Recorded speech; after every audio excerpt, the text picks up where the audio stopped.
Nigerians abroad receive Tinubu'S assurance of continued government support.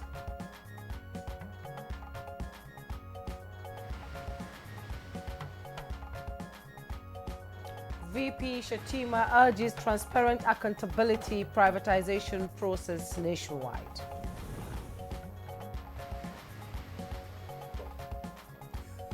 Reactions trail new coalition groups' adoption of ADC for 2027 election.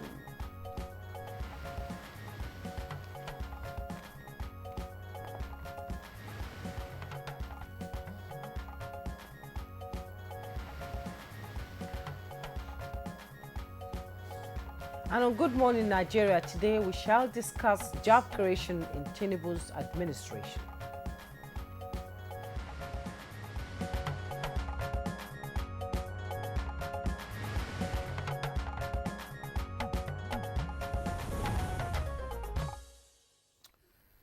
Unemployment in Nigeria has been a long-standing challenge, but what's truly interesting is how the country is starting to flip the script.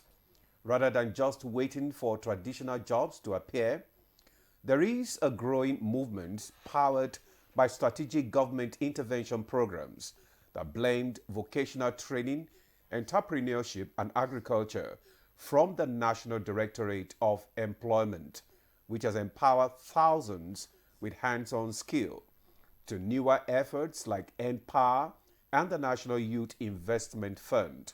We are seeing young Nigerians taking charge of their futures. It's not just about creating jobs anymore.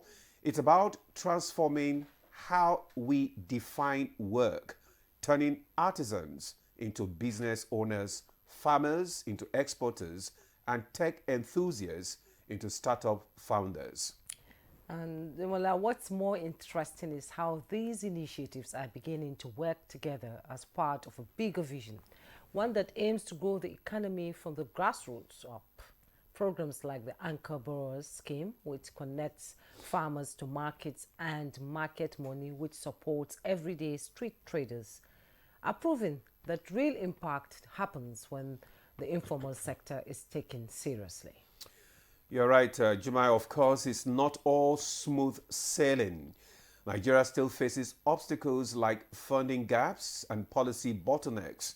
But if experts believe that Nigeria can scale these efforts and tighten governance, we could be looking at a powerful economic transformation driven by the people themselves. Job creation under the Tinubu administration is our first topic on Good Morning Nigeria today. We'll also dive into what Dangote's bold CNG rollout really means for Nigerians. That's our third topic.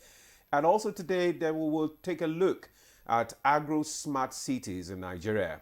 That will be the second topic, our issue for today. It's a packed show. Thanks for joining us. I am Ademola Adeoye. And I'm Juma Yusuf. I also welcome you to the program. We're reaching you live from Abuja on the network service of the NTA. Shortly, we'll join Comfort Ahmadu for the news highlights and much later newspaper review. Hello, Comfort. Good morning. Good morning, Jume and Ademola. Good morning, Nigerians. President Bola Tinubu has promised that his administration will continue to support Nigerians to succeed in their legitimate endeavor anywhere they choose to live in the world, as long as they remain good ambassadors of Nigeria. And the president made the commitment while addressing Nigerians resident in St. Lucia. A citizen of value to your country, or a citizen even with the DNA of Nigeria in the country.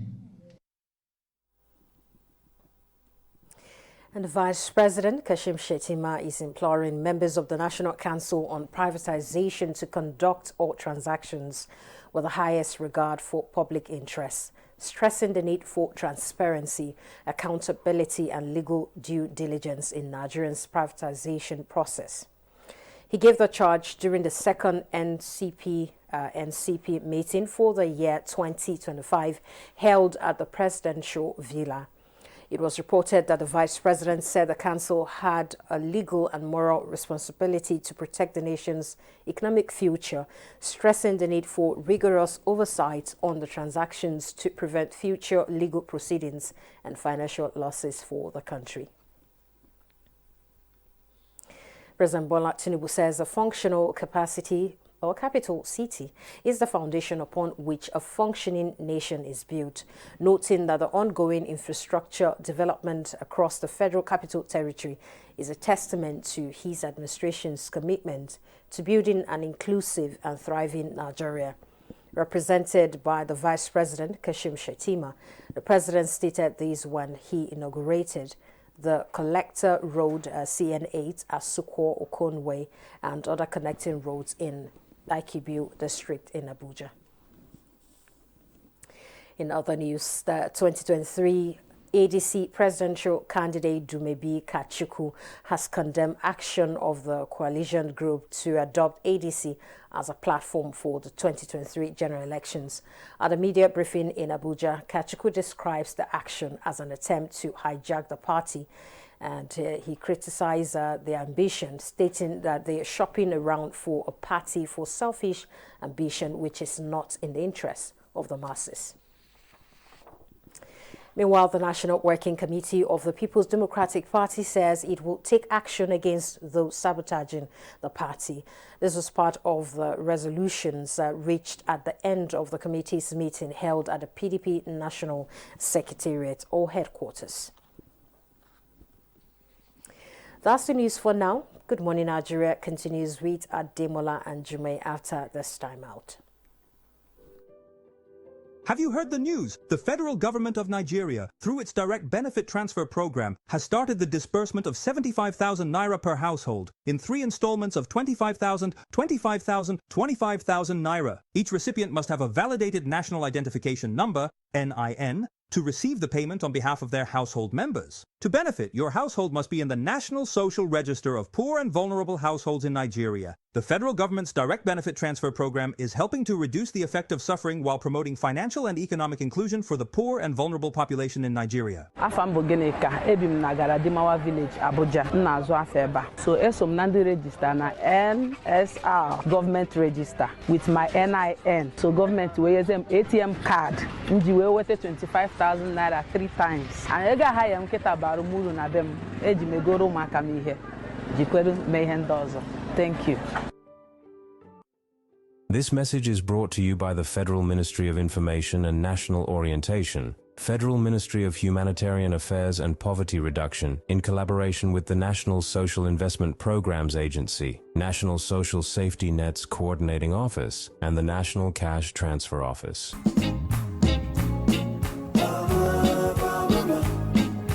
Maliciously good, maliciously good.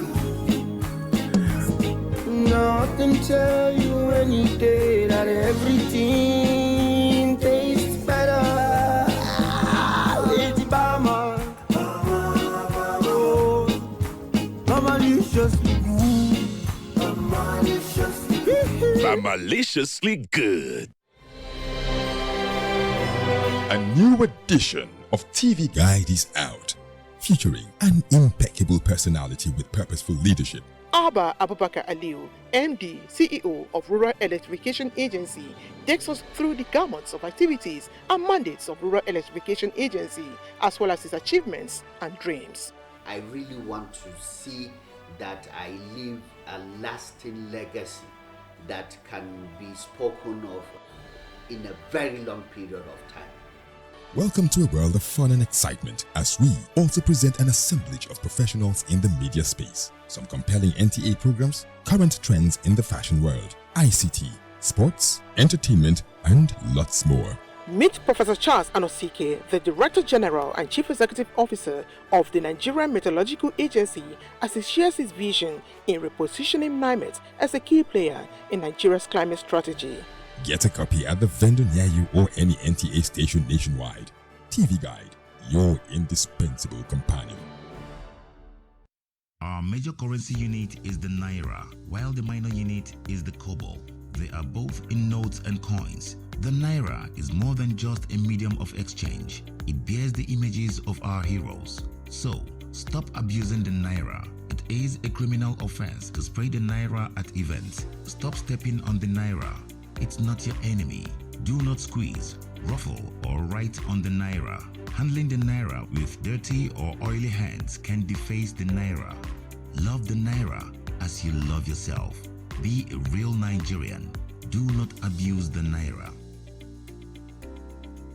At NTA Television College Jos, you will dive into exhilarating hands that will fuel your passion in education and propel your career to new heights. We don't just teach, we craft the next generation of media leaders. Explore our diverse offering, understanding the personnel matters and issues in the public service, basic development communication, financial reporting under IPSAS, and interpretation of public sector accounting standard IPSAS, audit, internal check and control management, video camera maintenance, new technologies, optics, fiber, IP technologies, automation, storage management, and wireless technology. Challenges and opportunities in the secretarial profession in the digital age. Digital marketing, basic drama, online reporting, understanding the provisions of the revised public service, audio engineering operations and maintenance, camera operations, and intermediate drama. Mark your calendar. The second quarter of 2025 is your launch pad. This is your moment to seize the future. Announcer Management. Hey Nigeria, ready to breathe cleaner air and save money? Let's talk about gas. Drive with CNG, the smart, cost-effective choice. Fill up for less and travel further. Save money, save the planet. Switch to LPG for cooking. It's cleaner, healthier, and better for environment. Say goodbye to smoke and eye problems. Do you know Nigeria is a gas nation ranked 9th globally with over 209 trillion cubic feet of gas reserve? Gas isn't just for cooking and driving. It powers industries too. Cleaner, cheaper, and more efficient. And the best part, conversion centers are popping up everywhere. It's never been easier to switch to gas. Join the cleaner energy revolution. Choose LPG for cooking and CNG for your vehicles. Clean energy for brighter future. This message is brought to you by the Office of the Honorable Minister of State for Petroleum Resources, Gas, supported by the Nigeria Midstream and Downstream Petroleum Regulatory Authority, NMDPRA. Watching Good Morning Nigeria, and it's now time for newspaper review.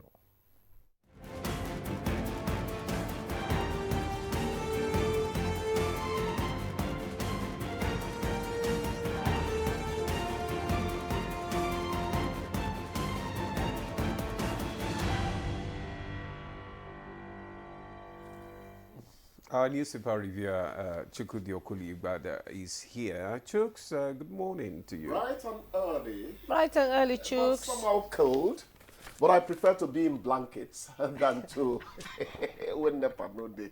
You know, this weather. How are you doing? This weather, you just don't want to wake up. You just want to sleep. You're right. Take your cup of coffee and go back to sleep. It's Or just lie down on your couch and keep watching movies or in the news. You don't have a choice. Anyway, the news is so depressing these days that I just watch it for 10 minutes and that's all. We have some papers this morning, and let's begin with the Daily Assets newspaper. Have the Daily Asset, Blueprint, and Daily Trust. We'll start with the Daily Asset, and above the masthead of the Daily Asset newspaper, WCO, Adeni's leadership will deepen Nigeria custom global collaboration. That's the details on page 2. And just going down below the masthead, 2027, Atiku, Obi, Buhari's ministers, others to take over ADC structure. With kickers, party will stop Nigeria's glide to one-party state. That's coming from the former Senate President David Mack. And coalition in talks with governors, party leaders. Details on page 2. A side piece of the picture story, flash flood sweeps away 2 kids in Minna Metropolis. You find details on page 17. CAN donates food items to Mokwa flood victims. You find the details on page 22. Tomato producers call for dismantling of checkpoints across Nigeria to boost food supply chain. Details on page 16. China unveils AI system for early stomach cancer detection. You find details on page 26. Fulham, German, Italian clubs battle for Super Eagles' new boy. You want to know who the boy is? You go to page 28. And below the picture story, FG worries over 75% desertification threat in 19 northern states. Targets end of diesel dependency. And strike, Wike meets with NANS NUT Area Council Chairman today. You find the details on page 6. Let me quickly go to the Blueprint newspaper this morning, and above the masthead, Osimhen no longer in Juventus plan. That's coming from Sheleni. And NACON complete airlift of Nigerian pilgrims back home. You find the details on page 12 and 7. Below the masthead, 2027 controversy trails takeoff of Atiku Mark-led ADC coalition, with riders' choice of ex-Senate President Aregbesola as leaders illegal. That's coming from Kachiku and Matara. Coalition wars governors, others, PDP vows to fight on. Beware of hawks, desperate for power. Okay, Chuku warns. You find the details on page 10. Side piece of the picture story. Reps angry over Senate's non-concurrence on 146 bills. You find the details on page 8. IMF backs Nigeria's economic reforms, projects 3.4% growth. With riders, inflation eases, industry analyst confirms. And at the bottom plate of the Blueprint newspaper, FG to embrace hybrid energy, phase out diesel generators. That's coming from Vice President Kashim Shettima. Details on page 6. But no flags of dredging of Lake Chad waterways. Details on page 14. Police rescued trafficked Ghanaian, warned against immigration scam. Details on page 15. And FG inaugurates committee to commercialize research in tertiary institutions. You find the details on page 9. And the picture story you see there, Vice President Kashim Shettima cutting the tape to commission the newly constructed Collector Road, CN8, Asuko Okon Street, Obafemi Awolowo Road, Daikibu District in Abuja. Tuesday, while Minister of FCT Yemso Wike and Minister of State FCT Dr. Maria Mahmoud watch on. Shademola? Okay, I have the Daily Trust newspaper. Just below the nameplate, we have ex-students sentenced to death by hanging for killing teacher. Details on page 17. Experts disagree with IMF over 3.4% GDP growth forecast. Details of that story can be found on page 19. 2027 coalition adopts ADC.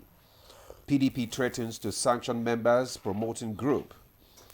Details of that story can be found on page 3 and 4. Then we have reprisal. Gunmen kill 15 persons in Sokoto. Details of that story can be found on page 10. Man arrested after sneaking into bank to hack systems. Details on page 24. Missing Mokwa flood victims presumed dead. Lawmaker. Details on page 24. 6 killed, many injured as bandits vigilantes clash in Kwara. Details of that story can be found on page 25. Chooks. Let me quickly talk about this last one. 6 killed. That's not good. When one departs, we are no longer complete as we were yesterday. Do not send to know for whom the bell tolls. It tolls for thee. That's English poet John Donne. But after talking about the hazard of it, let us also talk about the bravery of it. Vigilantes are fighting them. We are waking up to our responsibilities. People should not drive you away from your homeland. You shouldn't be a sitting duck. It shouldn't be a sitting duck. For you to have peace, you really need to war sometimes. I'm not a terribly good fan of Donald Trump. What he'll tell you is you need a peace through strength. If your enemy knows that you have an arsenal that he will think twice. So God bless those vigilante people. Why us now? Why not Chelsea? I came here for very serious business. Former student sentenced to death for killing teacher. What happened? Did he take the woman the former student wanted to marry? But even if that happened, my friend would tell him there are many fishes in the ocean. Something he usually said anytime a woman jilted him. I don't know whether he's married finally. You know? I didn't actually, I just posed that. The thing is, you don't know the details of that at the end story. of the day, what we're saying is how many of us are really sane people. You know, on this part of the earth, we think that only people who have gone naked are mad people. You know, you have cranks. You also have deranged people. You have crazy people. You have mad people. Then you have raving mad people. We have serial killers. It's serialized. So let us see whether our mental health can be looked into more. We talked about that issue before. Exactly. The issue of mental health. Very important. Mental health is and very there was important. one that she dropped. AI to the rescue in terms of the... detecting stomach cancer. Yeah. Let me say that in China. It came as a tragic thing to me that my wife's elder brother died just within 3 months of their detecting he had cancer. So this is very important. They've been treating ulcer. That's the point. That's the problem. And that makes me ask, Demola, when did you go for general checkup the last time? Or are you talking like Chukwu? No, I do it on a yearly basis. God bless you. You're far better than me. Because I can't remember lying down for fever in the past 30 years. I take things for granted. But you have to run checks. So if AI is coming in by the support or help of China, that is very good news. Yes. Very good news. The PDP, ADC, it's a rainbow coalition, really. They are trying to form up. And let me give them a piece of advice. Yeah, it's good to say, he has the experience. He was a governor for 8 years. How did he rule his state when he was governor? I found out that when Africans form up units, groups and all that, they usually jump to the people who have money. The Solomon in the community may be that farmer you know. I told you about my traditional ruler, Odunwebu, education change, patch education book. Said natural sense surpasses academic. And that's the truth. So let PDP be careful. Let them not just go for people who have been governors, who have been ministers, and ADC or whatever name they've adopted. I say the more the merrier. It increases choice for Demola, for Jumai, for our cameraman there, for Chukudi as well. Multi-party democracy rejoices when these things happen. So let them go about it well. Yeah. But the way I'm hearing them say a few things, okay. All right. All right. That's good. So we want to thank you very much for You're coming. thanking me out already? Yes. We have 3 topics this morning. So, Jokes. And surely not one of the topics from your behavior. All right. We'll take a break now. When we return, the conversation will start. Stay with us.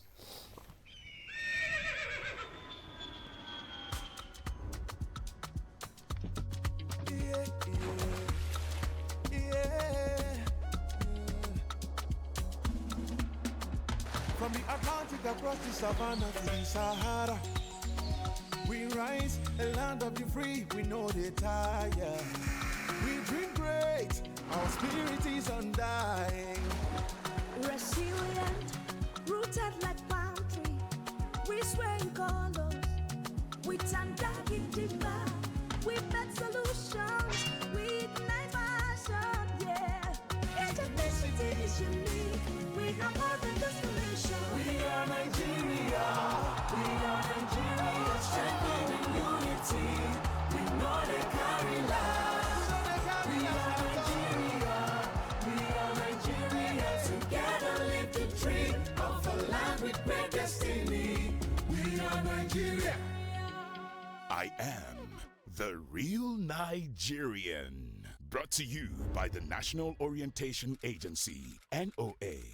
Anything in front of the camera, you're there. I'm hosting a TV show. I could take your job. Like, just saying. You see, that your kneecap.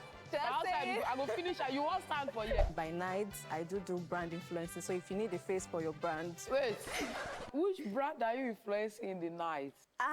We'll get back to it. Okay, Powerhouse Family.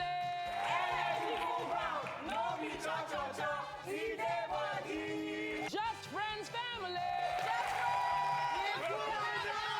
It's time for us to play. Name a place a group of girlfriends might go for a fun night out. Yep. Survey says. Sarah loves food, but she does not eat much. I know that feeling. Your stomach says, no. Name something a woman might likely need when she's acting moody. Money. Money. Food. Attention. Love making. You look like you are speaking from experience. Survey says.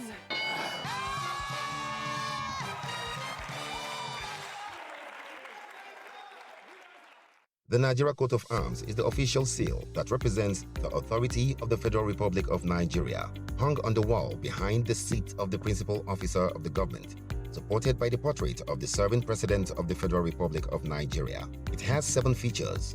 The black shield stands for Good Earth of Nigeria. The silver wavy band stands for the confluence of rivers Niger and Benue. The 2 white horses stands for dignity. The yellow flora is a common wildflower throughout Nigeria. The red eagle stands for strength. The wreath is in our national colors of green, white, green. The motto, unity and faith, peace and progress, is written on a beautiful yellow ribbon, and it's a maxim for all Nigerians. Be a real Nigerian.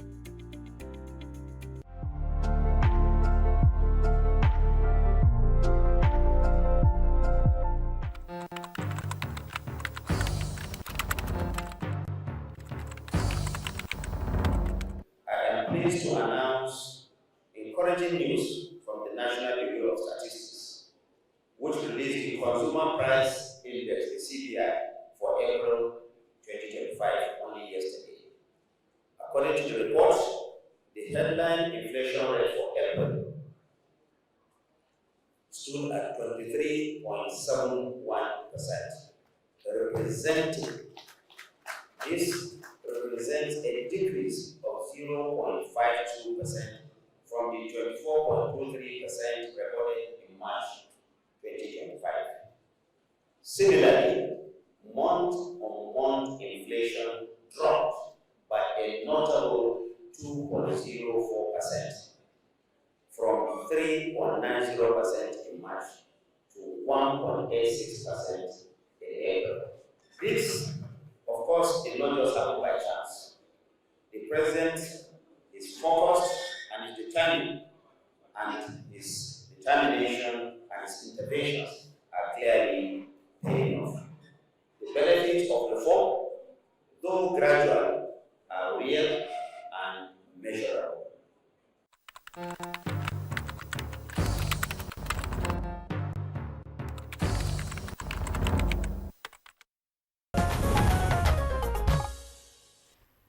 Thanks for rejoining us. And just before we bring in our guests, let's take this background report by Oyeyemi Ajay. Job creation in Nigeria has always been critical concern. Over the years, different administrations have rolled out plans and strategies aimed at making sure every able-bodied person has a job. But despite these efforts, the gap between available jobs and the growing number of job seekers continue to widen, especially with Nigeria's population increasing year after year. Bridging this gap has proven difficult. While several initiatives and partnerships have been launched, the challenges remain. Experts point to a number of reasons: a mismatch between the skills people have and what employers need, poor infrastructure, unstable policies, and limited access to funding, just to name a few. That said, the government hasn't been idle. Beyond boosting support for small and medium-sized businesses, it has launched initiatives like LEAP, the Labor, Employment and Empowerment Program, spearheaded by the Federal Ministry of Labor and Employment. This program aims to tackle unemployment by creating jobs, nurturing entrepreneurship, and building relevant skills for today's markets. Still, many believe Nigeria needs a more comprehensive approach to truly make a difference.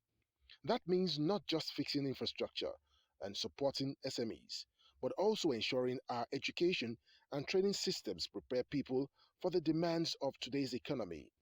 Promoting entrepreneurship and access to finance must also be part of the puzzle. Yes, the government is making an effort, but let's be honest, there is still a long way to go. So, the big question is, what else can the government and indeed the people themselves do to tackle this pressing issue? That's the question our guests will be responding to shortly.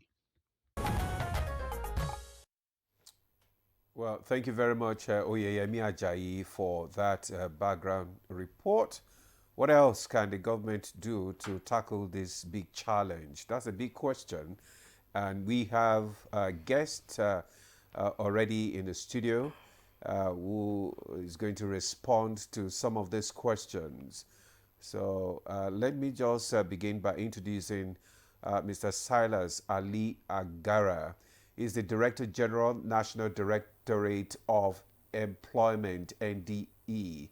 The DG, you're welcome to Good Morning Nigeria. Thank you very much. Good Morning Nigeria, and thank you viewers out there watching this program. All right. It's good to have you, Joyce. And we're expected to be joined by Isa Aremu, Director General Michael Imodu, National Institute for Labor Studies. Will be joining us via Zoom from Uyo. When the Zoom network is better, we'll introduce him. And don't forget to send your SMS messages.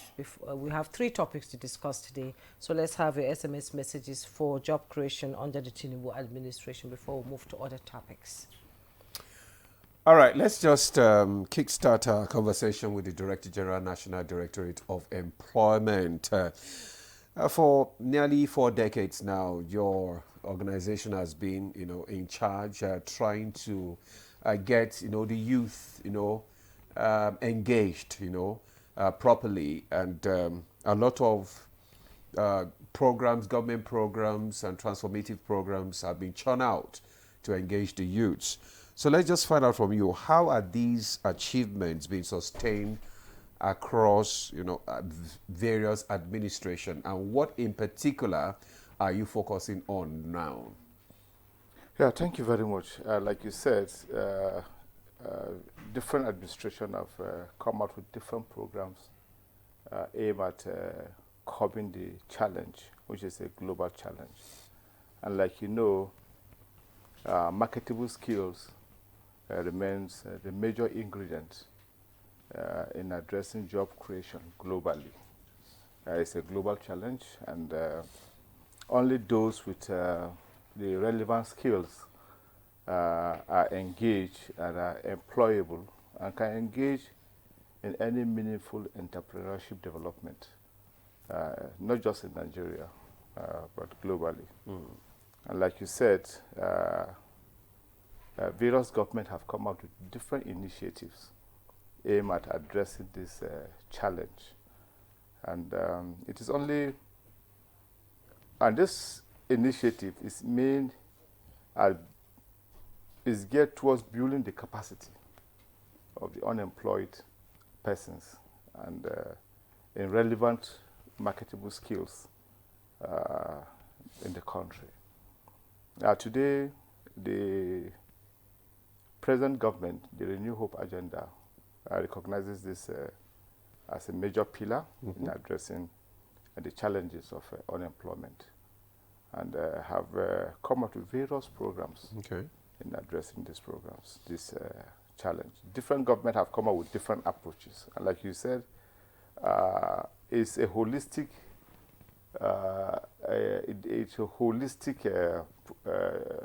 way of addressing the program, the challenge globally in Nigeria. And we have different agencies in Nigeria today that are out there working towards addressing the unemployment problems. I'm happy that you have a lot of collaborations out there with members of the National Assembly, those in the private sector. You have agencies like SMIDA, you have agencies like ITF, you have agencies like, NDE has a major mandate in ensuring that we engage our youth in meaningful and skilled, marketable areas that can engage the youth. Okay. Okay, thank you. I hear that Comrade Isa Aremu is ready to. Comrade Isa Aremu, can you hear me? It's good to see you.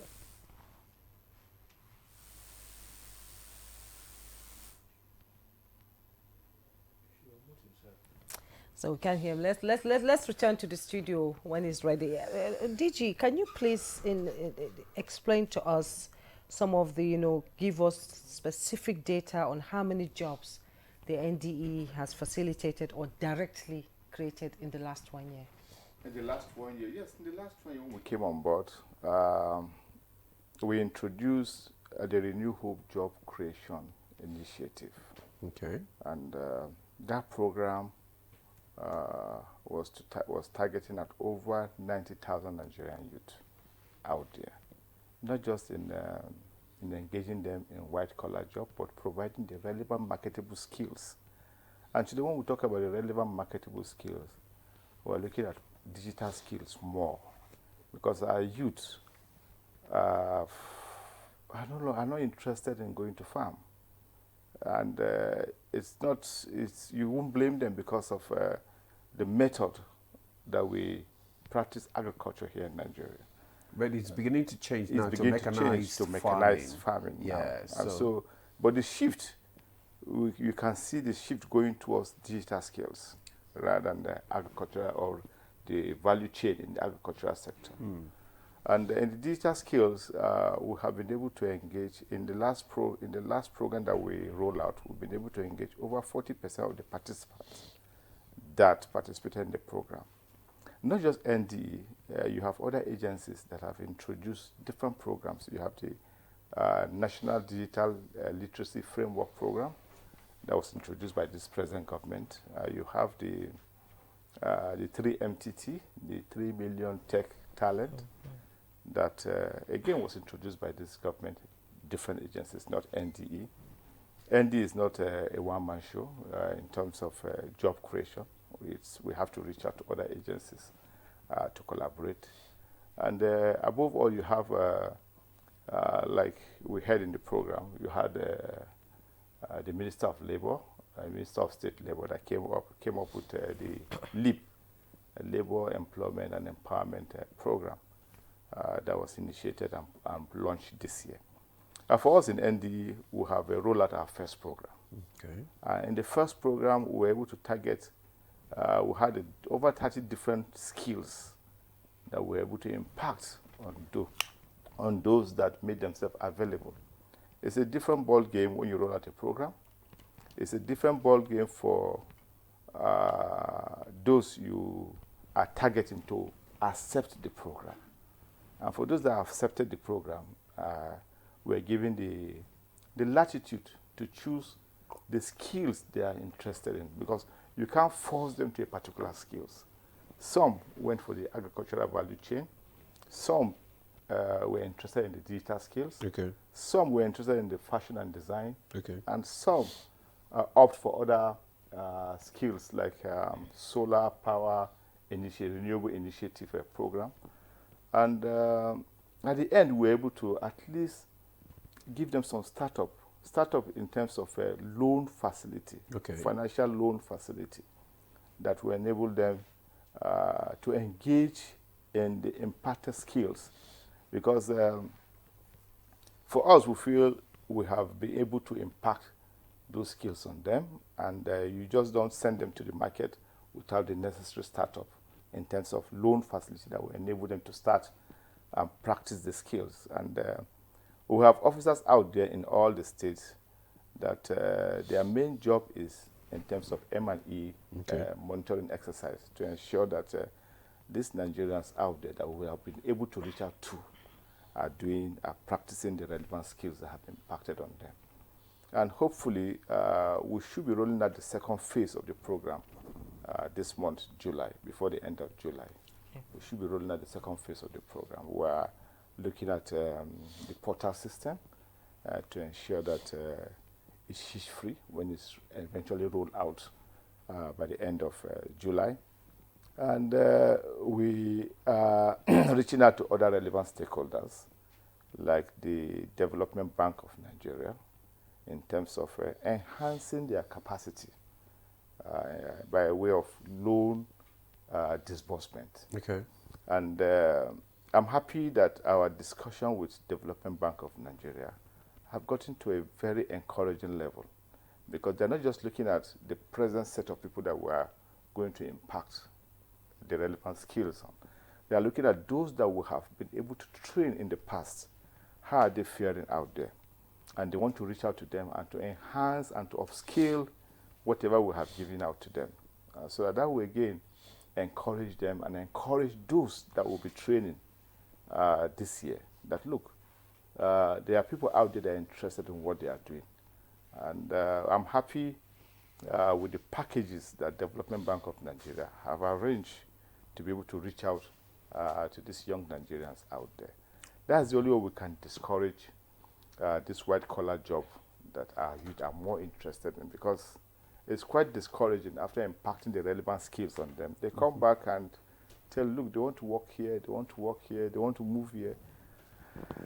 And where do we go with such kind of attitude coming from those that you thought you have been able to enhance their capacity? When you enhance their capacity, do you try to change their mindset as well? Because, you know, it's important that when you train, you follow up, you have a tracking on some of these youths that you have trained, you have given, you know, built their capacity.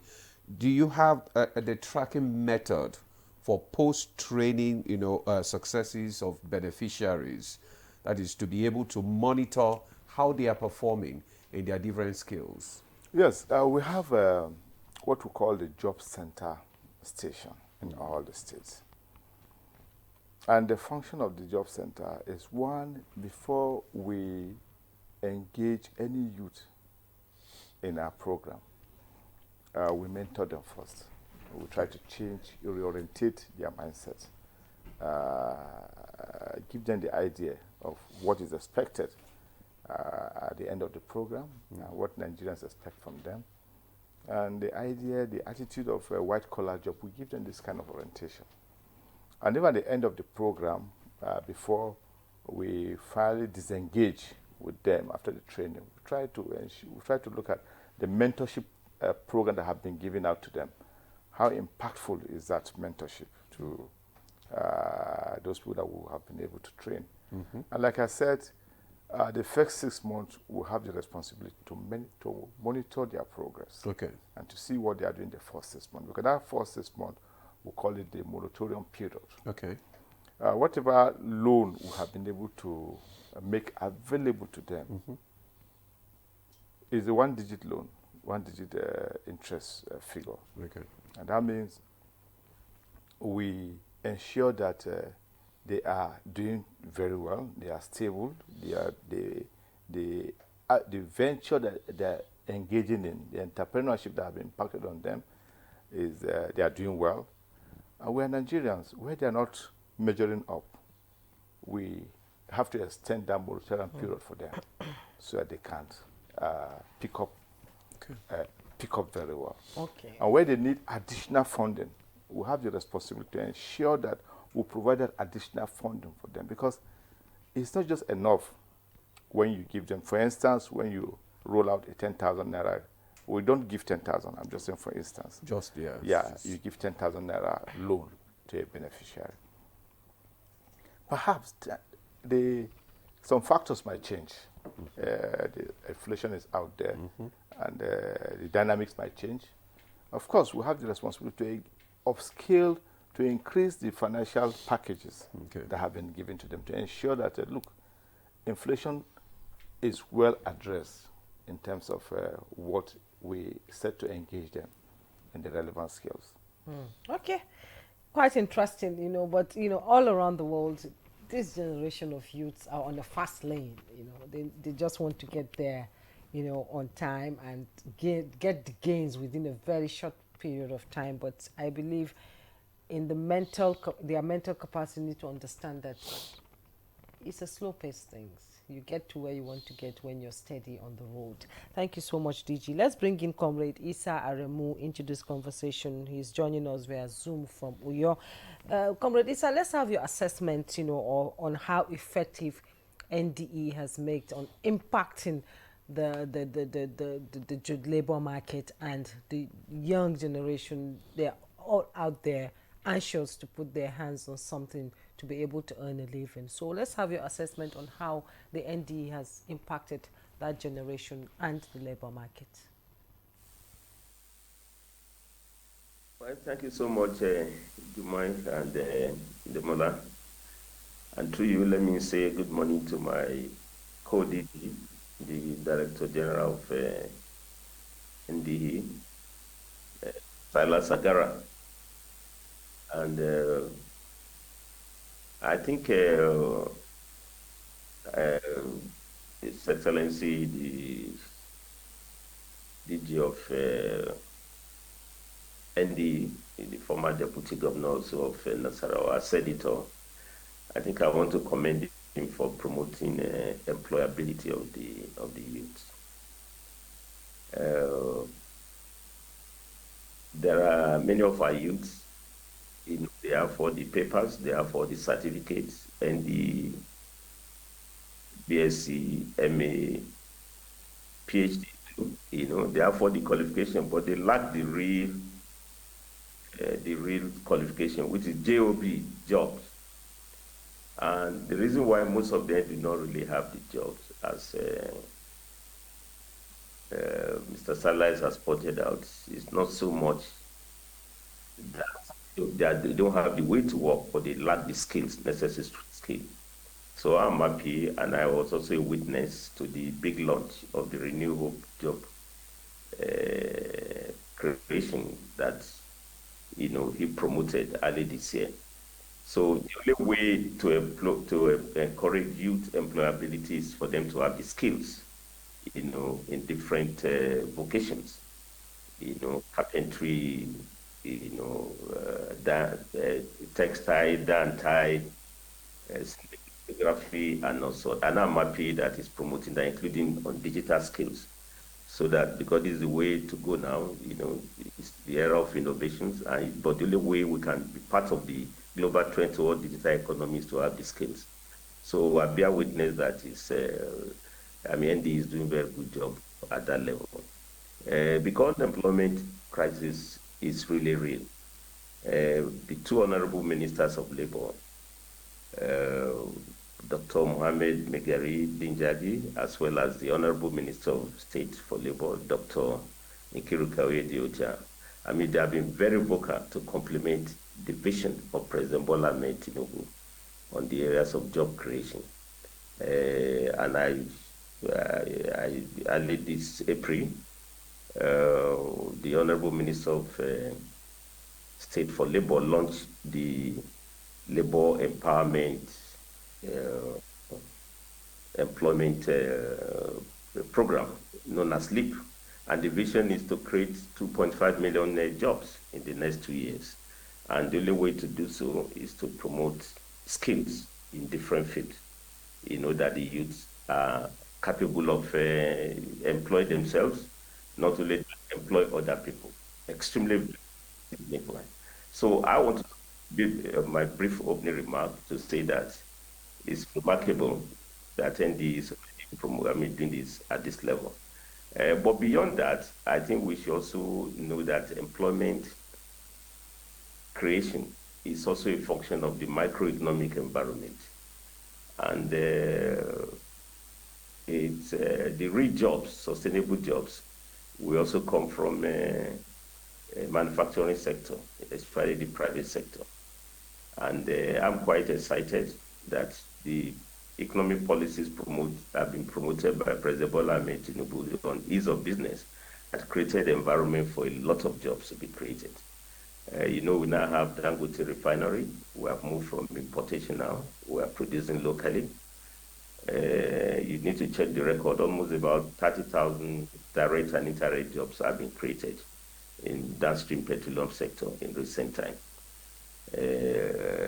Not only that, I think there has also been through the massive project, that this government is engaging on. I think we often debate about Calabar, the Lagos Highway, in terms of the costs, but we hardly talk of the job component, the direct jobs coming from that massive project, and as well as indirect is hundreds of thousands, especially in the construction industry. So beyond the skill promotion acquisition that ND is promoting, and I also heard that even my agency, our core mandate is to promote labor education. But we also realize that those who have the jobs are the ones who we know how to handle grievances in the world of work, who have to maintain harmony. But to even to retain jobs and to attract more youth, we too must also promote employability. And we have an entrepreneurship department in which, in the last 2 years, we've trained close to about 600 youths, and we also try to empower them just the way ND is doing. We train them in cinematography, dye, in carpentry, so this is very, very significant. But the bottom line, the point I want to raise, sustainable jobs must also come from private sector on a sustainable basis. Then the last one, do you mind, as part of my opening remark, to demonstrate the fact that this administration is committed to job creation as part of the renewable agenda. Nigeria faces a lot of economic crisis, including public revenue, but it's commendable that President Bola Ahmed Tinubu has retained public jobs. Don't forget, there was a time when we were having reforms. We talk of downsizing, right-sizing, but this government had retained jobs. I mean, we have close to about 800,000 public servants whose jobs have been retained. In fact, more jobs have also been created. President created 774, you remember, health ambassadors, and they were given automatic jobs. And I can bear witness to this because when we were doing the campaign, President Bola Ahmed Tinubu says it's not just creating jobs, but decent work, decent jobs that will be paid for very well. And that's why the government is committed to also pay those whoever who are working minimum wage and also living wage. So all I want to say here is that I think it's remarkable that there's commitment to job creation, but we need to get the data very well, from all the agencies. I've given you the health sector. If you have 774 health fellows that have been created, you have thousands of jobs coming from downstream petroleum sector. You also have in construction. I think we are almost arriving at millions of jobs that have been promised by this administration. But the last remark I will make is that maybe in our subsequent budget, the way we normally have the assumption of budget to say budget 2025 will be based on $75, per barrel, 200 million barrels to be produced, inflation to be 15%. We should also put in our budget how many jobs will be created at 2025 budget, 2026 budget, 2027. Then we can now take stock. And then the Nigeria Bureau of Statistics should be able to collate this so that I have an idea of how we're arriving at job creation. But there has not been no movement, and I think Ministry of Labour, under the two Labour ministers, and as well as the agencies, especially at the center of ND, have been doing very good job to promote job creation and also employability through skill acquisition. All right, thank you very much, Comrade. You have raised some issues there at your opening remarks, and maybe the DG NDE will respond to some of them. But I want you to also speak to the fact that you said that most of these skills do not actually meet the requirements of their community, the community where the youth are domiciled. So what advice would you give to NDE to be able to train and develop the skills of this youth to tailor them to meet the immediate needs of their community? Yeah, but that's exactly what I've tried to say, that's what ND is doing. I said we have youths who are for the qualification, paper qualification, but they lack the necessary skills, and for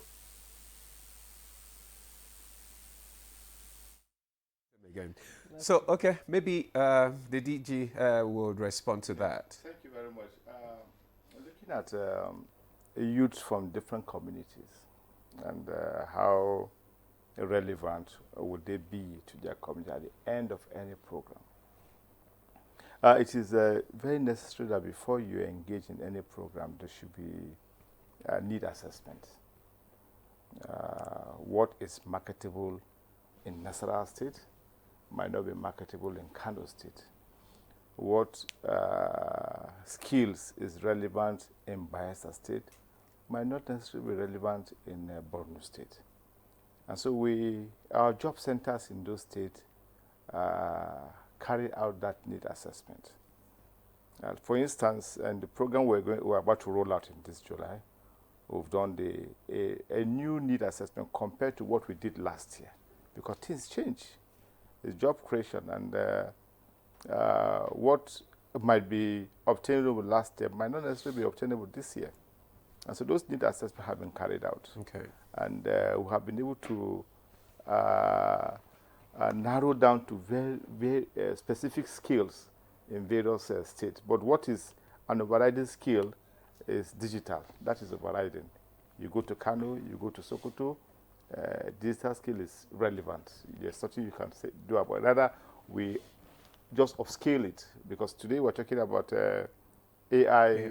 Yeah. So you just need to upscale and to be at the same par with other global standards that is out there.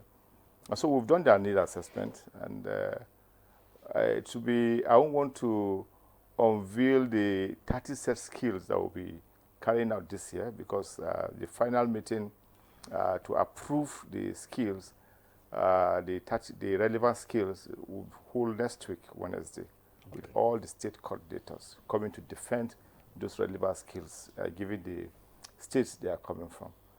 And again, one other relevant skill that is universal, that we tend to neglect, but I'm happy that this government is engaging and promoting that skill, is the value chain in agriculture. Of recent, Mr. President launched numbers of tractors and for mechanized farming. And you could see budget in various ministries, especially in agriculture. The Ministry of Agriculture is there to support mechanized farming.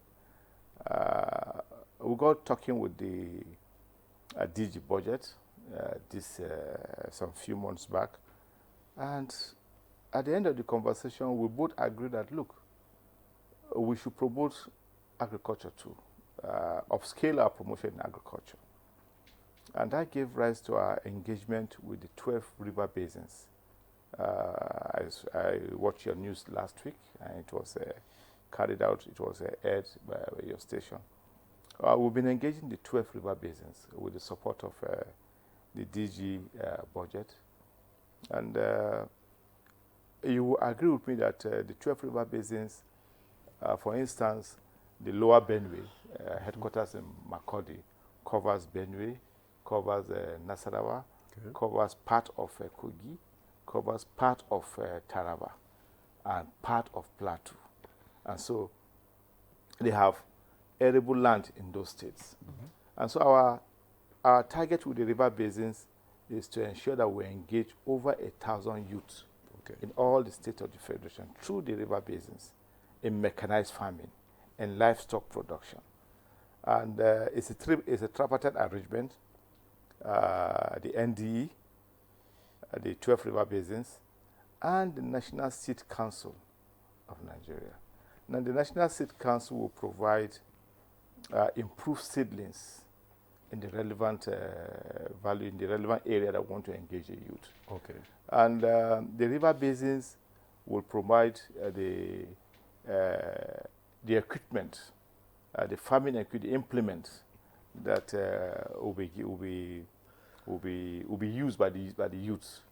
And why NDE will come up with the relevant training and the capacity building for these youth. And at the end of the program, depending on the area they want to If it's livestock, specialized. Yeah, if it's livestock, if it's vegetables, if it's crop production, it depends on the area. Some might be 3 months, some might be 6 months. Do depending. do you have statistics for these jobs that you are creating? I mean, correct statistics, just like a comrade asked, that we don't have, adequate statistics for all this.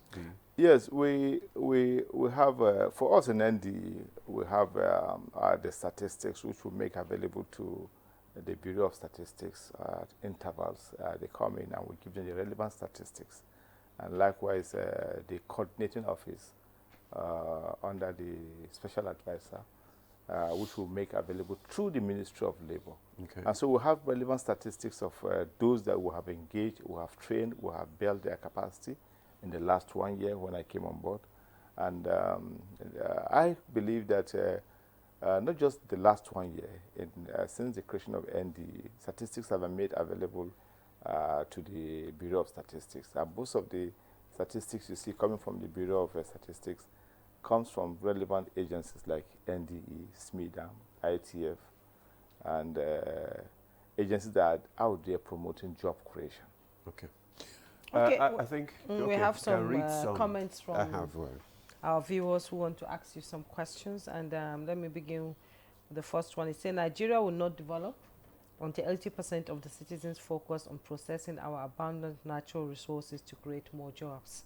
And our government has to support us with capital, because even I too, that's what he's saying, I want to make a solar airplane, but I don't have capital to start it. That's he didn't put his name. And another one said, good morning, Nigeria. How can youths get employment when there is no retirement? Rather, increase in years of service. Our leaders prefer dying in office. That's coming from Nanwa from Jos. Another one said, good morning, Director Sir. How can someone get to your organization? Some of us do not know our way to your organization. Please direct us. Ade Bamiro Adeyinka from Kuchugoro. Well, maybe you respond to that set, okay. then I'll bring out this. Okay, thank you. The solar airplane is very ambitious. Yeah. I'll be very happy to meet the young man that is interested in going to solar. I've not heard of solar airplane. Probably I will see a new technology coming up in solar airplane. It's achievable because we are in a stage where anything is doable if you are determined and if you have ambition. You pursue your ambition and you pursue your passion and you achieve it one day. So for us, we are out there to encourage, to provide the conducive environment for such Nigerians. We have trained a lot of people in solar system, renewable energy. And I'll be quite interested in engaging the young man. And our office is in Zone 1, we say Zone 1. And hopefully, we should be moving to our new office somewhere in Gudu, by the special grace of God, our new corporate office in Gudu.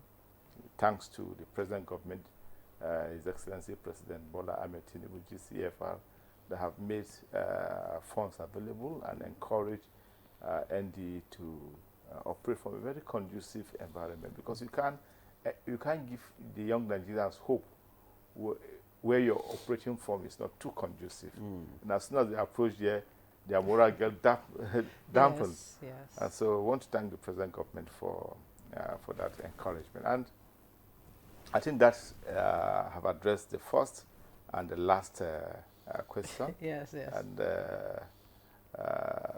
we'll take more questions. Okay, let me. Okay, I have these comments. This one is. It says, "Hello, thanks for the program on job creation. My name is Malomo Tunde from Ibadan, or your state. Please, the DG mentioned that another batch of empowerment will roll out this July. Can he give us details on how to apply? I'm just hearing about this opportunity, so that just." Note that. Then this one also is from good morning panel members. I'm Abbas Abubakar Sahad from Jalingo, Taraba State. Job creation through the National Directorate of Employment NDE in Nigeria is a critical strategy for reducing unemployment and promoting skills development. While the NDE has made commendable efforts in tackling unemployment, job creation remains limited. In my opinion, the Empower program was the most impactful initiative that reached many people across Nigeria. Today, many individuals are self-employed as a result of the Empower program. My question is there any plan to reintroduce the program or launch a new phase of it? If a nationwide survey were conducted to determine which program has benefited the most people in Nigeria, I believe Empower will rank the highest. This one says, this one is from John. John is from Lafayette. He said, good morning, Nigeria. I have an MSc in Management Science and I've been unemployed for the past 9 years. Please, Honorable DG, in God's name, can today's program be a blessing to me by you assisting me with employment in any sector of your choice? So, DG, the ball is in your court.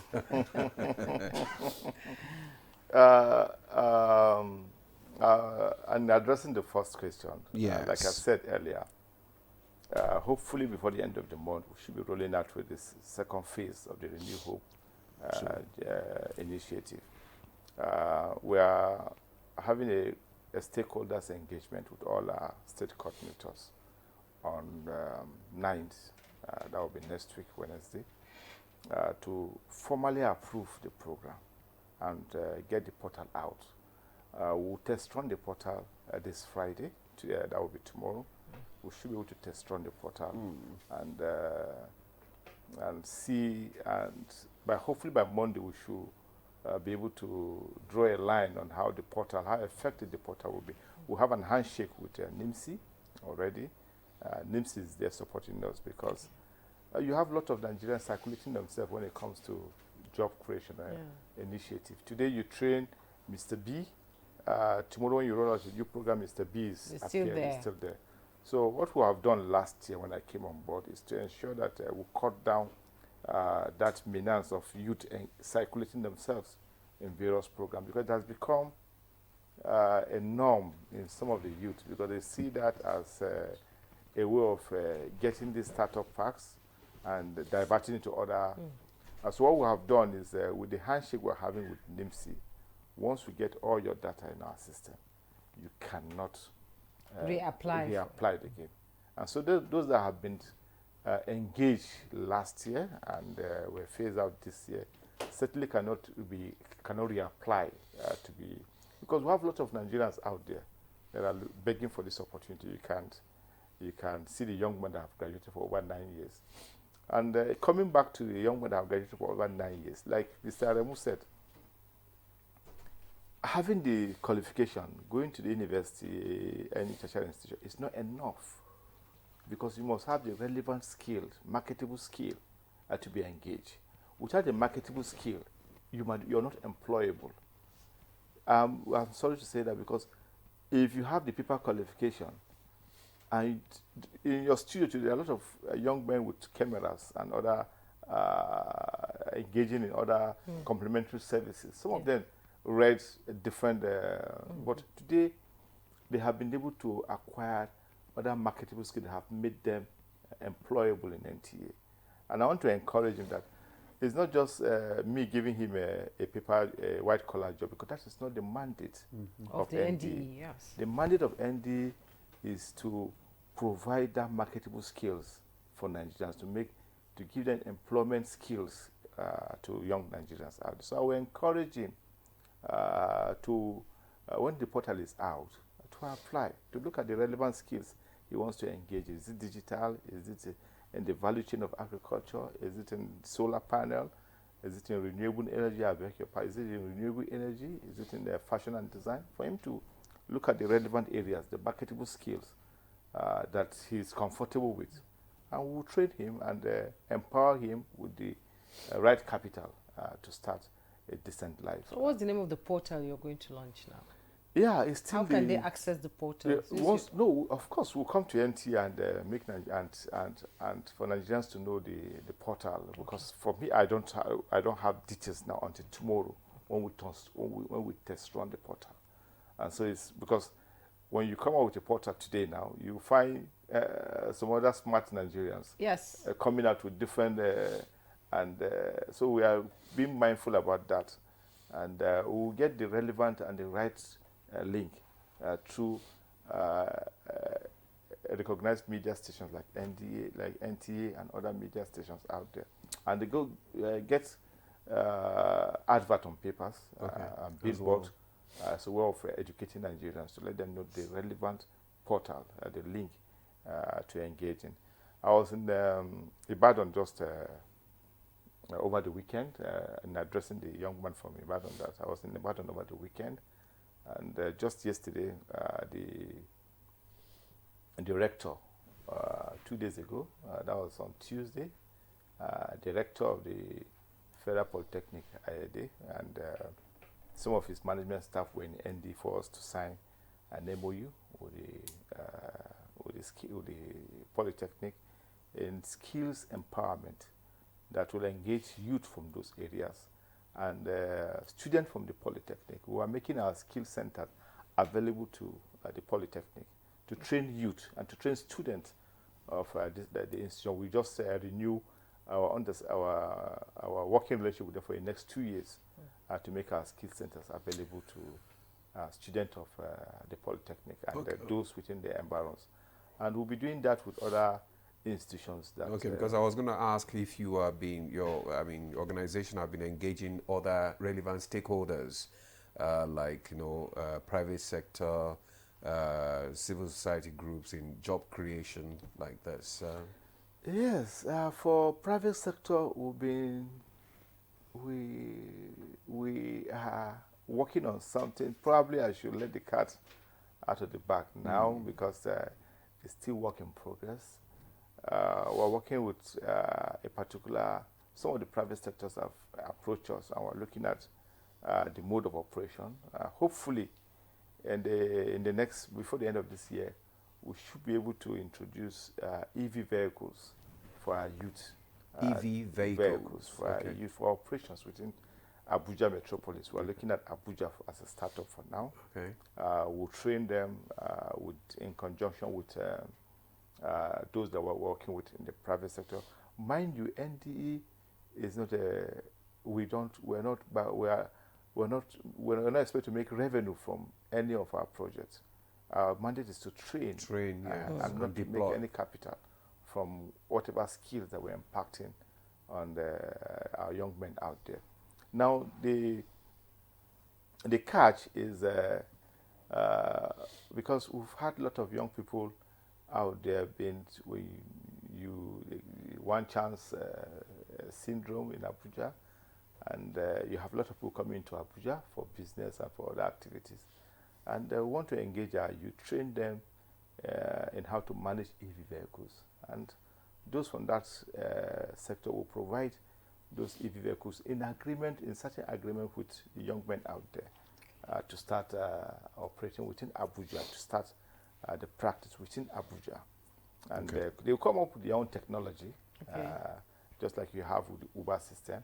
They will come up with their own technology and probably start with 150 EV vehicles. It's how to manage, it's easier to manage, cost of maintenance, and of course, the global practice now, anywhere you go to, is mostly EV vehicles taking the trend. And so we want to start that initiative with the private sector, and I'm happy that we've gone to an encouraging level of discussion with them, and our interest is to protect the interests of our youth that will be engaged in that practice, in that initiative with the private sector. I hope that when we roll out, and if they are encouraged, we might be able to introduce that in other major cities in Nigeria. So what obstacles or challenges, in your opinion, could derail this administration employment targets? Because President Tinubu is out there saying we need to engage our youths, they are restive, we need to stabilize the tempo of our youth's restiveness. So do you have challenges or obstacles that could derail this? Like you said earlier, reorientating the youth, the mindset for our youth is cardinal. It's a major ingredient because we must move away from that syndrome of white-collar job.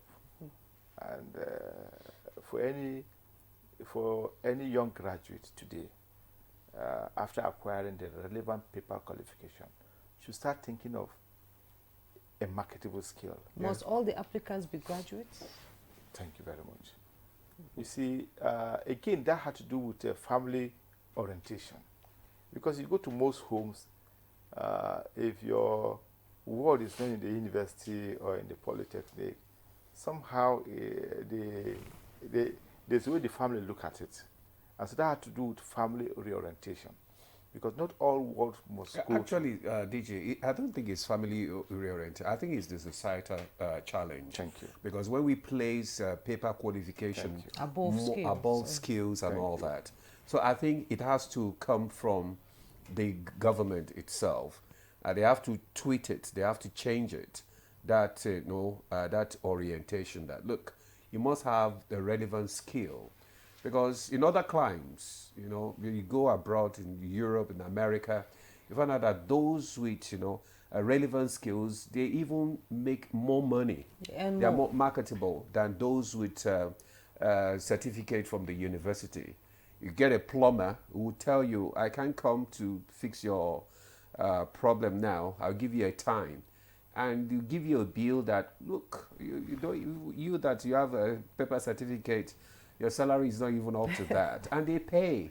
Yes. So that is it. Agreed. So the thing has to change from the top. Because I agree because we've seen most of the expatriates here, coming from other clients here. They come with relevant skills, not paper qualification. No paper qualification. And like you said, we travel to other countries. When you want something to be done in your apartment and the bill alone, you prefer to even do it yourself. Yeah. You want to paint your room, and when you are given a bill, you just, I can't. Of course, I can't do this myself.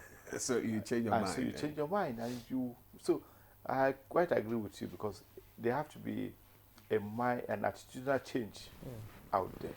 That look, it's not just about the paper certificate; it's about having a marketable skill. But even after getting the paper certificate, we have a mandatory period of 1 year NYSC service here in the country. I'm happy that most of our youth, during the mandatory NYSC service, you find most of them engaging in other relevant marketable skills. Yeah. So they ensure that at the end of their service year, they are not just going home with the paper qualification and the NYSC discharge certificate, but they are going home with additional skills, additional certificate. Some of them go to engage in other fashion and design, renewable energy sector, and I'm happy. You find young girls, young guys out there. I'm happy with I was saying. Are you in any discussion with the NYSC, management to probably encourage, the core members to engage, during their 1 year service period to engage in, skills that, they are flair for? Yes, we are quite good with the management of NYSC. We have a very good handshake that have been out there for long. During the orientation period, resource person from NDE normally visit the orientation camp to engage and to encourage the youth, the core members out there. So we have a very good handshake, and it's been going on for long. And we are doing everything humanly possible to sustain that handshake. And I think the management of NYSC is quite happy with it. And apart from that, some of the core members, in the last program we did, some of the core members registered to participate in our job creation initiative. Okay. And so that is, it's more of after the orientation, after engaging them, if they find the need to acquire additional skills, some of them have registered with the NDA portal to get those additional. Some of them have gone to other private, because today you have a lot of job creation initiative in all the states being run by private individuals and civil societies. Okay. And so they find it very, so I'm quite happy with that encouragement from our core members. Okay. All right. We have some other questions that have come in. And this one is from Good Morning DG, Orioma from Afikpo, a small village in Ebonyi State. Is it possible for people here in the village to partake in these transformative programs? Yes. You see, given the rural-urban migration drift we're having in our communities today, most young men move from the rural areas in search of white-collar jobs to the urban centers. And unfortunately, women are at the receiving end. Okay. Because most of them are left in the rural areas to cater for the family, to cater for their parents, and to take care of the home front. And we have a department called the Women Employment Initiative, Women Employment Branch. It's a department that is specifically channeled towards addressing those challenges in our rural areas. And so what we do for women in the rural areas is to engage them in the value chain agricultural area, in fashion and design. And that do well in most of the rural communities today. And so for her, I will encourage her to visit our job creation center in Ebonyi, because we have job creation office in all the 36 states. Apart from that, if she's learned, if she have access to her phone when we roll out the program, if she can visit the job creation center, she can link up via the portal and to look at areas that will engage her, relevant areas that will meet her needs, depending on where she's coming from. So I will encourage her, and we'll make all the phone contact of all our offices available, hopefully by next week when we roll out. Okay, Comrade Isa Aremu is back, but since he has been off for some time, let me take some tweets, some questions from Nigerians, and then you respond to them. One of them said, what would you say are the core structural and systematic reasons why Nigeria continues to struggle with large-scale job creation despite multiple employment initiatives? Another one said, how has the National Directorate of Employment evolved its strategy to respond to the rising youth population and changing job market realities in the last decade? And more comments came in. So, good morning, Nigeria. I have skills. I'm an author and I hold programs among youths and other bodies on gender-based education, relationship, marriage, and family. I use my book and materials and other renowned materials to reach out, but I'm limited because of funds. Can your office benefit people like us, or where can we find help under this administration? But let's Comrade Isa Aremu, can you respond to some of them, and then the DG will respond to some too? Well, as you said, you might have been having network challenge here. What is clear is that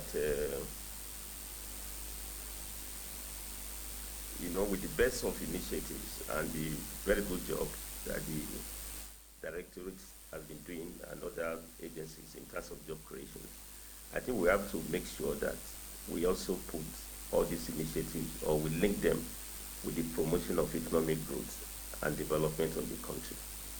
And as I've tried to say, before, real sustainable jobs will come from industries, from vibrant, private sectors. I mean, we all agree that the way to go will not be through what we call white-collar jobs, even though public jobs are also very, very important. I pointed out.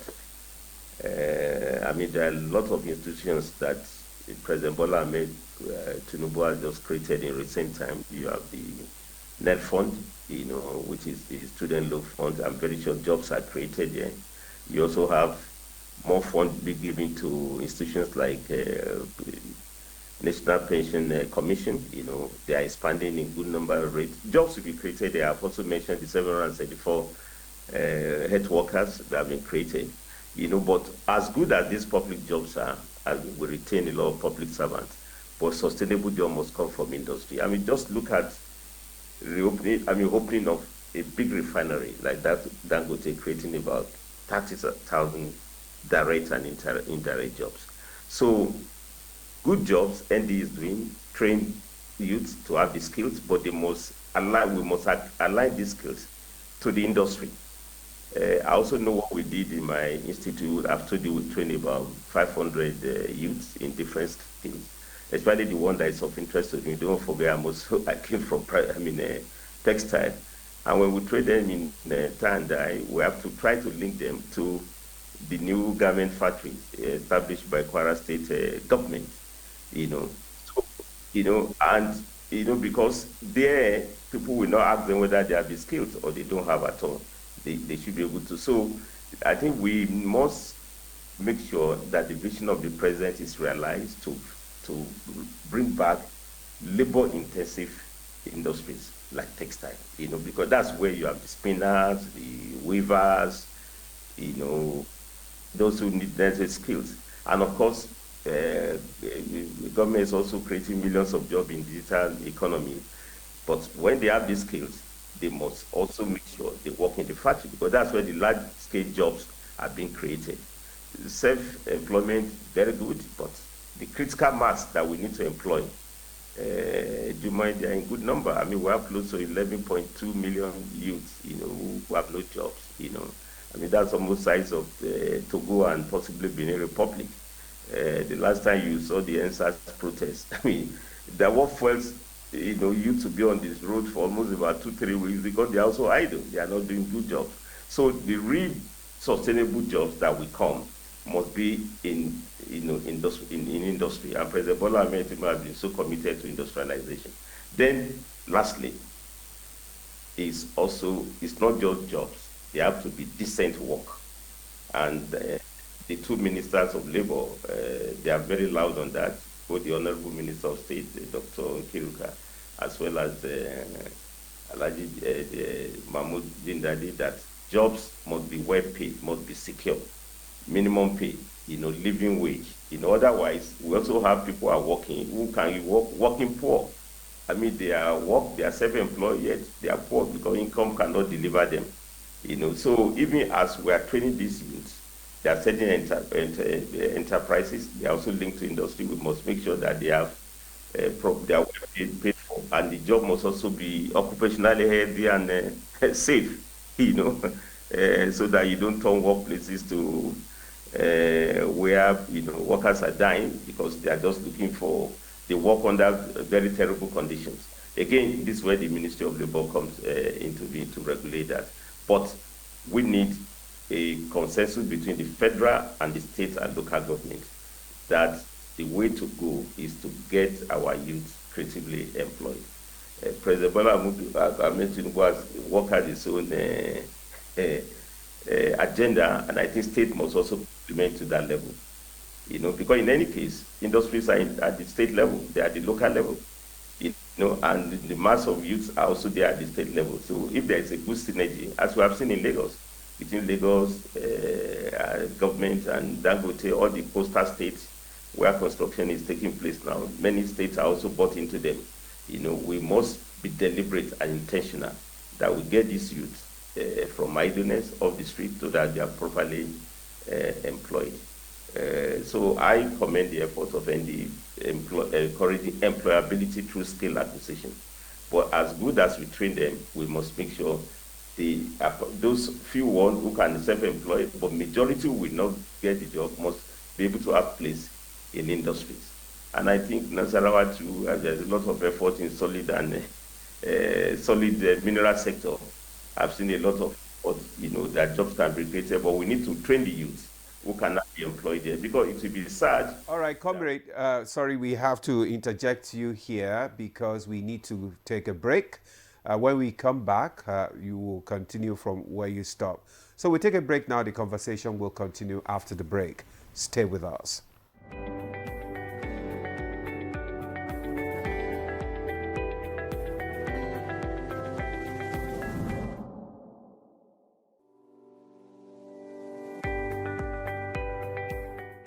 when we think about the digital economy, you can see it as the marketplace for digital goods and services.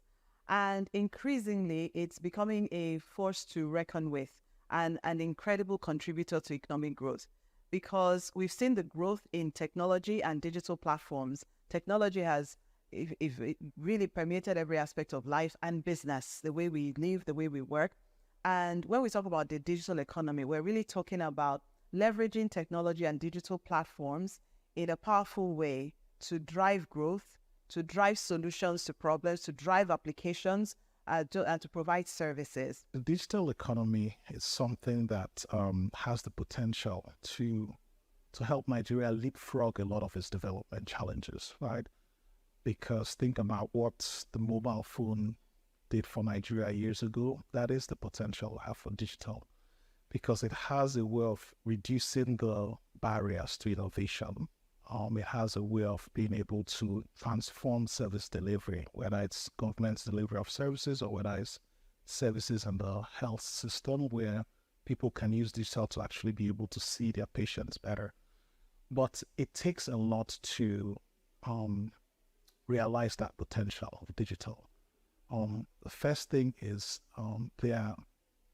like every other thing, there's an infrastructure you have to build to be able to make sure that digital economy can thrive. Think of something like, capturing that happens in Nigeria, right? Where you capture, people's biometric when they go for a driver's license, when they go for passports, and each of those are separate things. Largely a system where we're able to streamline that and actually have a platform that exchange biometric information that makes it easier for people to access passports, easier for people to register to vote. But today it's very tough, right? But those are basic infrastructure that needs to be invested in. A lot of it is through government and private sector collaborations to make it happen. If we're looking to accelerate growth in the Nigerian space, we really need to look at enabling the digital economy. That includes providing digital infrastructure, connectivity, because that's the highway, like the highway that everything rides on.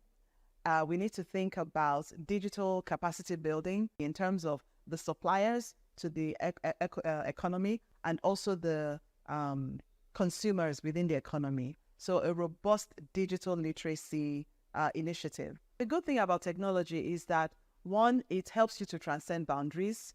Two, it creates a level playing field, really, because if you create a solution, a technology-based solution that is applicable in this environment, that same technology can be applicable, exported to other environments. And, technology platforms also help drive collaboration, right? When we're thinking about innovation, when we're thinking about business growth, collaboration is an important part of that. So when we think about the impacts with the rest of the world, we find that actually technology platforms are giving us an opportunity to engage more actively, to collaborate, to create partnerships, to even export our knowledge and services for people to engage with all the great things I'm talking about technology and digital platforms. They need access, internet access, broadband access. So we need to make sure that access is more available and affordable for the average user. The most important thing is to think about where you want to go as a country and actually what type of policies are going to help get you there. There are examples of countries who've been able to transform using digital, for example. There are very clear things those countries did to be able to make it happen. So a lot of this, the pathway to be able to solve these problems are not mysterious, right? It takes courage of the policymakers to be able to understudy some of these things and bring in the policies that work to be able to help them.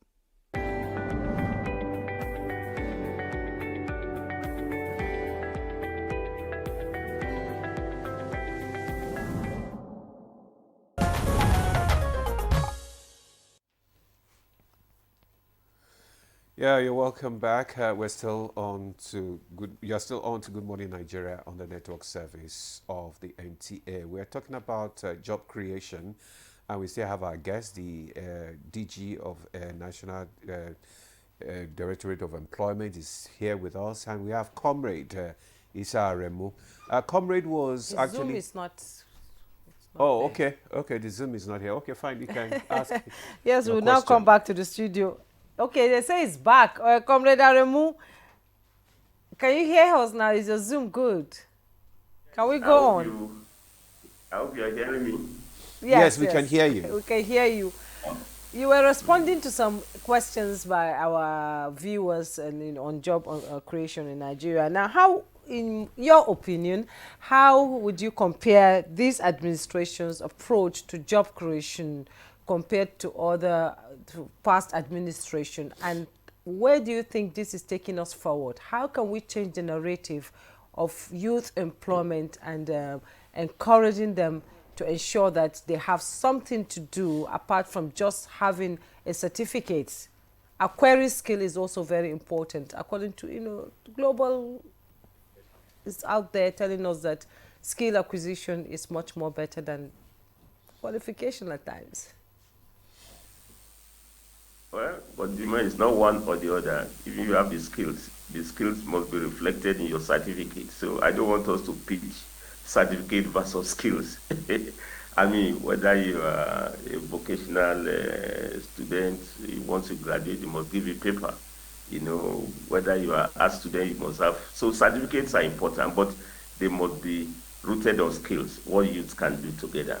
Now, talking about this administration, I thought we've already had a consensus on that more than ever before, this administration under President Bola Ahmed Tinubu has been very intentional about job creation. The 8-point agenda, all the issues there, economic growth,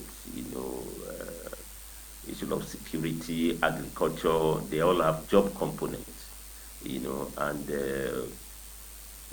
this president has also shown that he is committed to get the youth off the streets so that they are gainfully employed. He also announced, he had a big vision on $1 trillion economy, which means you need to grow the economy. We need to be more ambitious, and that's the way to really create jobs. I've also told you that despite the challenges of public revenue, this government has not engaged in passing the burden on those who are already working by retrenching, downsizing. You know what it used to be under the former president Obasanjo, when we were having the reform in the when we were in 1999, we had a lot of protests over downsizing, right-sizing. This government had retained jobs. I mean, we shouldn't take this for granted. In public sector alone, public service, we have close to 1 million jobs, and despite the challenges of revenue, their pay salaries as and when due. Of course, there's need to also address the issue of wages. We have a new minimum wage. It's due for review in the next 2 years. So you can't doubt that. I've also given you the example of how more people have been employed in the health sector. That's very important. But as good as these are, the real way out to create massive sustainable jobs is through industrialization. And I'm quite happy now. I think I was watching the Minister of State for Trade, I think so, Senator Eno, who recently visited John Eno, who visited one of the few surviving textile factories in Lagos, Sunflag, and he made a commitment that this government will do something fast to address the concern facing the textile industry. Challenges of electrification. You can't do industrialization without electricity. You might notice that we can do. Even all those good jobs that NDE under DG Silas Agara is carrying out is based on the fact that when you train these youths, they have for the equipment, digital skills, they must have electricity to be able to do the work. We must have appropriate policies, that we make business to be relatively more competitive. Then we have to challenge the issue of smuggling, especially in the case of textile, very, very important. Then we must also be intentional, and I think I want to appreciate President Bola Ahmed Tinubu about the Nigerian First policy. Nigerian First policy means that we patronize what we produce at home. So if you have automobile factory, producing vehicles, we should make sure public budgets are deliberately made to buy what Innosim produces. And it produces very quality. I mean, as a DG, I can say that my first budget in 2022, 2023, I make sure that we bought Tinubu'S, and by buying that, we're also retaining jobs, in a way where it's producing. The same thing must be done for textiles. We have to make sure that all uniform agencies, the army, the police, the customs, they produce their uniforms at home, in our factories. We can deliberately make sure that by bringing back textile factories, but we can bring them back by making sure we allocate funds to make sure that when you produce uniforms, new factories can come up. And all these youths that end this training can work over there. And with that one, we can have hundreds of thousands of jobs. There was once in Nigeria, let me end up on this note, in which textile employ more than even the federal government of Nigeria. And yet we are less fashionable compared to where we are today. Bima, you have very good dress. I can see Salah's very good dress, cap. Me, myself, made in Nigeria.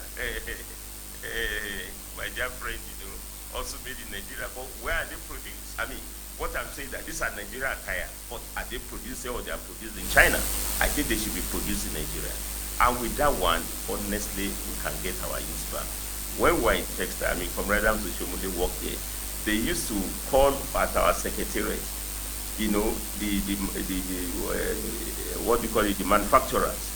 Some of them Chinese, Indians, and even Nigerian manufacturers, they used to call union office to say, bring job, we want you two can work. We want weaver, we want spinners. And yet unemployment level was nothing compared to what we are today. So we can bring that back, but we have to be intentional, we have to be deliberate, that will put employment at the heart of all our policies. That's why I've said so. The way we put it in the budget, to say budget will be based on $75 per barrel, inflation rate will be 15%, and we are targeting that one now. Inflation is coming down so that we achieve the goal. We should also say in the budget to say this year's budget, so millions of jobs will be created, and that means all the agencies of government will work together through the Ministry of Labor, the Bureau of Statistics to collate these figures. I have no doubt that many jobs are being created, but we have to be intentional to make sure we really have a target that we can drive together. But this government has done, I want to tell you, more than ever before, to be deliberate to create jobs, but more can still be done. Yes. Comrade, we have to be intentional and deliberate in job creation. Okay, DG, I just want to ask, do you have programs that will help graduates to transit, from maybe academic knowledge to practical marketable skills that will make them employable? Yes, last year we introduced a program. We reintroduced a program that had been in ND for some time, so we reintroduced the program last year, and this year hopefully we should continue with the program called Graduate Employment Initiative. We engage young graduates in the relevant skills and send them as trainees or attachees to some firms, construction firms. Some go to the private firms, some go to government institutions, and some work NMPC, telecommunication, construction companies, and we pay them. We give them some stipends to take care of their transport need. We engage them for a startup of 3 to 6 months. If the construction firms or the places they are attached to find them relevant to engage them on a permanent basis, they engage. And it has happened, it has worked. Okay. It has worked, and we get response from those companies asking us that they want to engage them on a permanent basis. And so we have such kind of programs that we engage young graduates. And as some, for community level, to reach out to our communities, we engage some young graduates, especially with relevant qualification in the educational area, those that have educational bias certificate, to mentor young ones in our communities, those preparing for NECO exams, JAM exams, and we engage them, send them to these community secondary schools, and they mentor the young ones, engage them in for 3-6 months, and we pay them certain stipends. You find that most of those that go into write JAM today in our schools and NECO, WAEC, there's a touch of NDE there. Okay. Because of we try to fill in the gaps, organize extramural classes for them, get them engaged in the schools, send them to schools, and we fill in the gap. Because most of these schools in the community, in our rural areas, because of the rural migration shift, you find they are lacking in certain areas of staff requirement. And so for ND, we try to reach out and fill in those. So we have a program for young graduates that are engaged with with some other firms for a period of 3-6 months, and some run up to a year. But we make sure that we give them the relevant stipends that will take care of their transport needs and certain upkeep at the end of every month. Okay, so how are you creating job sustainability, ensuring jobs created are not lost within months? How do you ensure that? Yes, you see, when you have the relevant skills, whatever you have will be sustained. Once you graduate, for instance, like we said earlier, we have expatriates in Nigeria that have come into Nigeria without proper qualification, but they have the relevant skills. And they have been working for the past 3, 4, 5 years in Nigeria because we don't have those that will fill in the gaps. I'll give you an instance without mentioning the name of the firm or the name of the company involved. A certain Nigerian company was going to a cement production, and they were looking for welders. But we don't have in welding and fabrication, you have stages of welders. You have the first stage, you have the second stage, you have the third stage, and you have the fourth stage of welders. And it takes a period of 12 months or 16 months to get to the final stage. But all they could find in Nigeria was the artisan welding and fabrication, which again would not fit into what they were looking for. And they had to go to India to get about over 4,000 welders that will fit into the relevant areas of what they were looking for. And so, you see, they were not looking at paper qualification. They were looking at relevant, marketable skills that will fit into what they were looking for. And it's sustainable. For us, is to continue in that trajectory with what the present government is doing and to ensure that there's enough budgetary funds, there's enough encouragement. And one very important thing which I will mention, which I want to add to it, is the synergy that this present government have encouraged among we, the service providers. You could see that there's a very good handshake between NDE and NIMSI in terms of filling in the gaps. There's a very good handshake between NDE and ITF. There's a very good synergy between NDE and SPIDAN. We don't see it as a one-man show. We see it as providing complementary service in addressing those challenges, because our population is over 240 million Nigerians.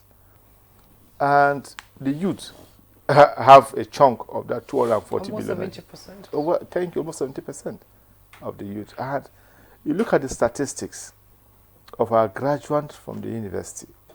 When you went in for your NYSC, perhaps it was just 1 or 2 streams of core that we were graduating. Today we have over 4 different streams of a year. So take the statistics of graduates coming out from all the universities, going to the scheme. Take statistics of OND graduates. Take statistics of those in the health service So when you take a whole look of this statistic, you know that we have a problem. We have a problem that it's not just a one-man show to address it. And out of this graduate that we churn out on yearly basis, how many are employable? How many get the white-collar job that we talk about? How many of them get having the requisite skills to stand alone and open a new chapter for themselves? So it's not just a one-man show. You need government providing the conducive environment. You need the private sector coming in to fill in the gap. And you need individuals, spirited individuals that can engage and encourage youth into opening a new chapter. President Tinubu made a comment some time back that we're not just going to export food, petrol and all that, we're going to also export labor. So how do you align with We're doing that. Okay. We're already doing that, exporting labor. Already, we've sent communication to all the state governors already, and we're getting positive response. Just yesterday, we were talking with the commissioner from Ebonyi State. The governor have directed him to link up with ND because the Republic of Belarus have written to us looking for relevant skills in certain areas, and they are ready to engage them at the end of the month. Some of them will take in close to about $3,000 to $4,000 at the end of every month. And so we've written to states, and we're getting good response. That means our attitude and the present government is jackpot with skills. If you want to move to any part of this world, there's freedom of movement, but move with the relevant skills. Okay. So you're not a liability to your host country. Okay. Move with the relevant skill. Okay. We'll pause you there because we are gradually winding up this conversation, and we need to get to Comrade Isa Aremu to give us his parting shot. Earlier, Comrade, you talked about the need, you emphasized the need for government to be deliberate and intentional in its job creation efforts. So what do you think the government can do, or what program do you think the government need to introduce to attract more investment and stimulate job creation as part of these intentional efforts? In 30 seconds, please.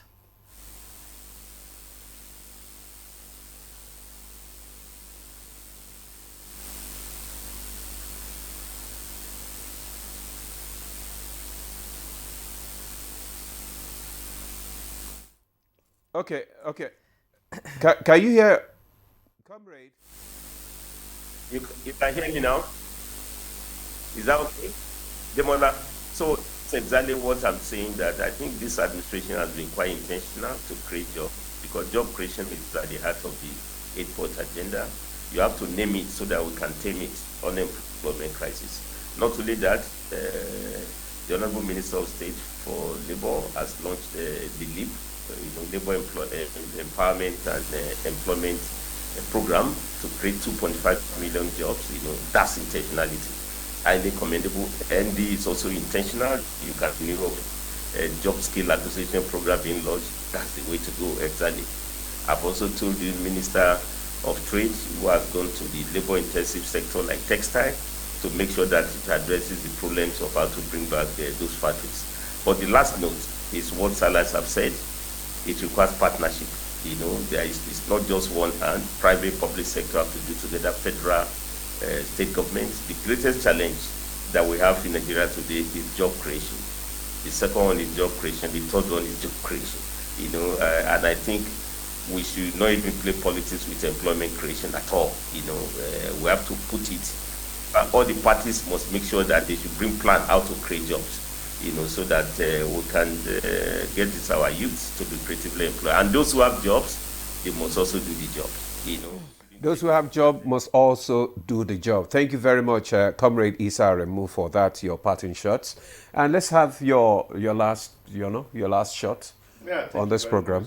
First, let me thank Mr. President for the conducive working environment and the encouragement to work with other agencies of government, and supporting ND to meet high expectations. We have a very encouraging Minister of Labour, the two ministers, Mohamed Dingyadi and Dr. Nkiduka Njojocha, who have been having a very, without their support perhaps, what we have achieved in the last 1 year might not be feasible. And my sister out there in NIMSI, doing very wonderfully well, supporting NDE. And we call for more collaborations. The DG budget have been very encouraging with our partnership with the 12 river basins. I think that will change the trajectory, the entire scenario, when we roll out our programs with the 12 river basins nationwide. Thank you so much. Let me thank NTA for the platform. And I believe that probably by next week when the portal is out, you'll be the first to get wind of it. All right. Thank you so much, DG. Mr. Silas Ali Agara, Director General, National Directorate of Employment. Thank you so much for, coming to inform us about what your directorate is doing on job creation. Thank you. It's always a pleasure being in Good Morning Nigeria. All right. Also, we want to thank our Comrade Isa Aremu, for joining us this morning. Thank you so much, DG. Well, that's Good Morning Nigeria for today. Thanks for being there. I am Ademola Adiwe. And I'm Juma Yusuf. Do have a great day.